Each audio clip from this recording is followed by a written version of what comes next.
နှကန်းရောင်သွင်းပြီးတဲ့အခါမှာကျမကိုယ်တိုင်မှားခဲ့တဲ့အဖြစ်အပျက်လေးတစ်ခုကိုပြောပြမယ်နော်။ပုံကတော့ဒီလိုပါ။ဒီဆိုတဲ့ဧည့်သည်ကပထမတစ်ကြိမ်နှကန်းအညိုဖြောက်ပြီးတဲ့အခါမှာအဆင်ပြေတဲ့အတွက်ကြောင့်မို့လို့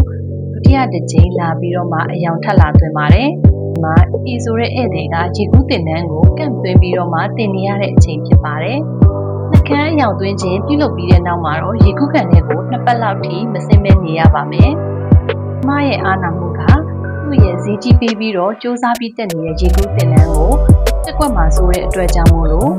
2ရက်လောက်နေရင်ရေကူးကန်နဲ့ဆင်းလို့ရပါပြီလို့ပဲကူစွားနဲ့ပဲနှကန်းထိုးပြီးလို့ရှိရင်ရှောင်ရမယ်စီမင်းစည်းကမ်းကိုချိုးဖောက်ဖို့တိုက်တွန်းလိုက်တာပါပဲ။နောက်ဘာဖြစ်သွားလဲဆိုရင်နှကန်းကရှိရင်းဆွဲအယောင်ထက်ပိုပြီးတော့ညှို့သွားတာပါပဲ။အချိန်တစ်ခုရောက်ရင်ပြန်ကောင်းလာနိုင်တယ်ဆိုပေမဲ့ချက်ချင်းသိတာရမယ်ရလက်ကောင်းက